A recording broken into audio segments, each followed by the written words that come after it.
बांग्लादेश में दीपचंद दास की हत्या कर दी जाती है।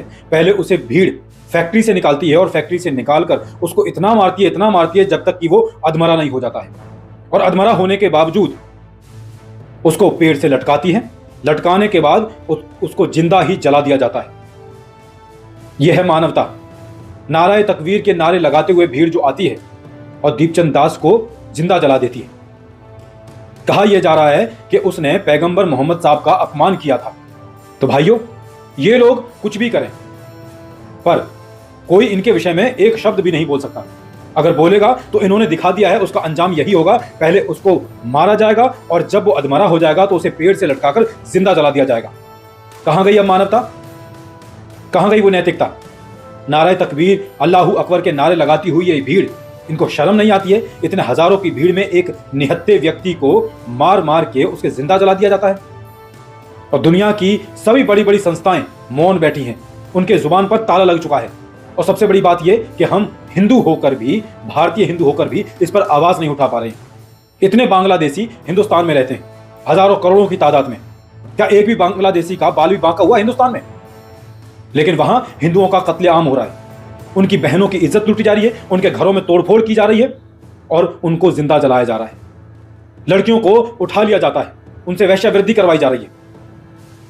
लेकिन आपको चिंतित होने की बिल्कुल भी आवश्यकता नहीं है, क्योंकि आप अभी भारत में बैठे हैं और भारत में जिहादियों की संख्या अभी कुछ परसेंट ही है, वो भी 50% या 100% नहीं है। इसलिए आप खुशनसीब हैं कि आप भारत में हैं और खुशियां मनाइए। लेकिन ये खुशियां आपकी ज्यादा दिन टिकने वाली नहीं है, ज्यादा से ज्यादा 40 साल 50 साल। उसके बाद दूसरा बांग्लादेश होगा, आपका अपना हिंदुस्तान। जब आपको आप ही के घर से निकाला जाएगा, आपको मारा पीटा जाएगा नाराए तकबीर अल्लाहू अकबर के नारे लगाते हुए, और उसके बाद आपको जिंदा जला दिया जाएगा, जैसे कश्मीर में कश्मीर पंडितों के साथ किया गया था। और फिर जो आपकी खूबसूरत बेटियां, बहुएं, माताएं, बहनें बचेंगी, या तो उनको उठा लिया जाएगा या उनको भी रेप करके मार दिया जाएगा। आप सोचिए, बांग्लादेश का मुसलमान पश्चिम बंगाल और भारत के अलग अलग अन्य शहरों में रहता है, दिल्ली तक में रहता है, और जिन इलाकों में वो लोग रहते हैं, आप उन्हीं इलाकों में, आप एक भारतीय होने के नाते अगर आप जाएंगे तो आपको डरना पड़ेगा। आपको डरना पड़ेगा, वहां पर डर कर रहना पड़ेगा। भारतीय होने के बावजूद यह आपका देश है, उसके बाद भी उनके सामने आपको सर झुकाकर चलना पड़ेगा। इतना खौफ बना रखा है इन लोगों ने। बांग्लादेश में एक हिंदू मारा जाता है, उसे जिंदा जला दिया जाता है। जरा सोचिए, उसकी माता पर आज क्या गुजर रही होगी, उसकी बहनों पर आज क्या गुजर रही होगी। जब वो वीडियो देखता हूं ना भाई साहब, खून खौल उठता है। इतना ज्यादा गुस्सा आ रहा है अंदर से कि आज अगर मैं भारत का प्राइम मिनिस्टर होता ना, तो पूरी आर्मी उतार देता उन जिहादियों को खत्म करने के लिए। लेकिन आपको चिंतित होने की आवश्यकता नहीं है। हिंदू मरा है ना, उससे आपको क्या फर्क पड़ता है? वो आपका कोई रिश्तेदार तो है नहीं, ना ही आपका कोई सगा संबंधी है, ना ही आपको उसके ऊपर आवाज, उसके लिए आवाज उठाने की आवश्यकता है। कोई आवश्यकता नहीं कि आप उसके लिए आवाज उठाएं।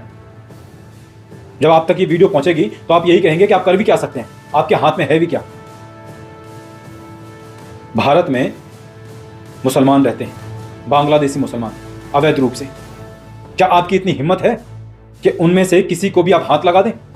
अरे मारना पीटना तो छोड़, दूर की बात है, क्या आप उनको हाथ भी लगा सकते हैं? क्या आप उनके सामने सीना चौड़ा करके बात भी कर सकते हैं? आज उस व्यक्ति का दर्द देखकर खून खौल रहा है कि हम कितने कायर हो चुके हैं। जब हमारे अपने ही देश में कश्मीरी हिंदुओं को मारा पीटा गया, उनकी आबरू लूटी गई, उनकी बहन बेटियों के साथ बदसलूकी की गई, तब भी हम मौन थे। आज बांग्लादेश में जब हिंदू मारा जा रहा है, पीटा जा रहा है, जिंदा जलाया जा रहा है, तब भी हम मौन हैं। एक समय आएगा जब हमें हमारे घरों से निकालकर वही हस्ल किया जाएगा जो आज दीपचंद का हुआ है, तब भी हम मौन ही रहेंगे। आपको आवाज उठाने की क्या आवश्यकता है? ना तो वो आपका देश का है, ना ही वो आपका पड़ोसी है, ना वो आपका रिश्तेदार है। आप आवाज नहीं उठाएंगे। लेकिन जब फिलिस्तीन में एक भी मुसलमान का खून बहता है ना, एक भी मुसलमान मारा जाता है, वो मुसलमान जो आतंकवादी है, एक भी फिलिस्तीन में मारा जाता है, तो भारत का मुसलमान भारतीय सड़कों को जाम कर देता है। लेकिन आज हम भारतीय हिंदू ना तो कश्मीरी पंडितों के लिए कभी खड़े हुए, ना ही आज बांग्लादेश में जो हो रहा है उनके लिए कभी खड़े हो रहे हैं, ना ही हम उनके लिए बोल सकते हैं, ना कुछ कर सकते हैं। अरे कुछ कर नहीं सकते तो कम से कम आवाज तो उठाओ। आपके देश में आपके राम पर, आपकी मां सीता पर, आपके भगवान कृष्ण पर, आपके भगवान भोलेनाथ पर कोई भी टिप्पणी कर सकता है, कोई भी जिहादी कुछ भी बोल सकता है, कोई भी कॉमेडियन कुछ भी बोल के जा सकता है, तब भी आप मौन रहते हैं। क्या तब आपने इतनी हिम्मत दिखाई कि जाकर उनका विरोध कर सकें? अरे विरोध नहीं कर सकते तो आज की डेट में सोशल मीडिया पर कुछ दो शब्द ही उनके खिलाफ बोल सकें, उनको सबक सिखा सकें, तब भी आपने हिम्मत नहीं दिखाई। कायर हो चुके हो हिंदुओं, कायर। अरे कुछ नहीं तो कम से कम आवाज तो उठाओ इन जिहादियों के खिलाफ। गुस्से से इतना खून खौल रहा है ना, रोना आ रहा है, क्योंकि कुछ कर नहीं सकता। अपनी गुस्सा, अपनी भड़ास, अपनी जो सीने में मेरे जो ज्वाला जल रही है इस दीपचंद को देखकर, तो इस वीडियो के माध्यम से आप तक पहुंचाना चाहता हूं कि सुधर जाओ, अभी भी वक्त है, भाईचारा त्याग दो।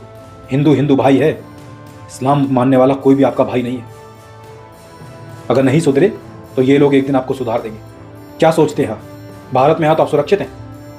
आप तभी तक सुरक्षित हैं जब तक इन जिहादियों की जनसंख्या आपके आसपास कम है। ये सेकुलरिज्म का चोला जो आपको उड़ाया गया है ना जाने अनजाने, अगर ये आपने ओढ़ के रखा तो एक दिन आप भी ऐसे ही अपना घर त्यागोगे। और जाओगे कहां? बांग्लादेश, अफगानिस्तान या फिर पाकिस्तान? कहां जाओगे हिंदुओं? अगर हिंदुस्तान से भागाए गए तो कहां जाओगे?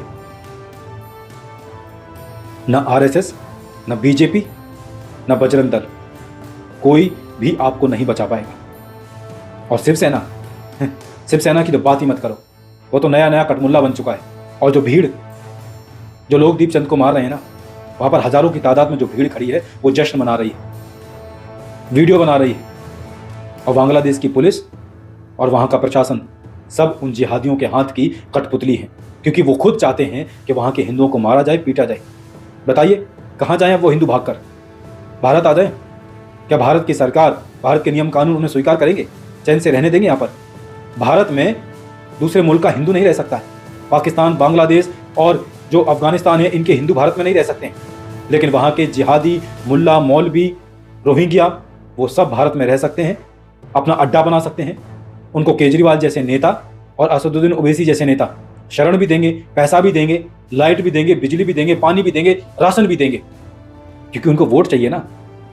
और ये वोट के लालच में आपके अपने नेता ही आपके घर में दीमक लगा रहे हैं,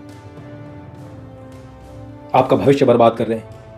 आप खुद ये वीडियो देखिए, और हिम्मत और साहस है ना, और थोड़ा सा भी अगर हिंदुत्व आपके अंदर जीवित है और कुछ नहीं कर सकते हो, तो ज्यादा से ज्यादा लोगों तक ये वीडियो भेजो। उन सेकुलर दोस्तों को ये वीडियो भेजो जिन्होंने सेकुलरिज्म का चोला ओढ़ रखा है, जो भाईचारे की बात करते हैं। वो भूल जाते हैं कि संविधान निर्माता श्री भीमराव अंबेडकर जी ने कहा था कि मुसलमानों का भाईचारा सिर्फ इस्लामिक भाईचारा है, उनका भाईचारा सिर्फ उनके लिए है जो इस्लाम फॉलो करते हैं, ना कि उनके लिए जो काफिर है, जो इस्लाम को फॉलो नहीं करते हैं। अगर हिंदुत्व जिंदा है ना, तो ये वीडियो भेजो उनको देखना चाहिए कि कैसे आज बांग्लादेश में हिंदू प्रताड़ित किया जा रहा है, कैसे उसको मारा जा रहा है, पीटा जा रहा है, और जिंदा रोड पर लटकाकर उसे जला दिया जा रहा है।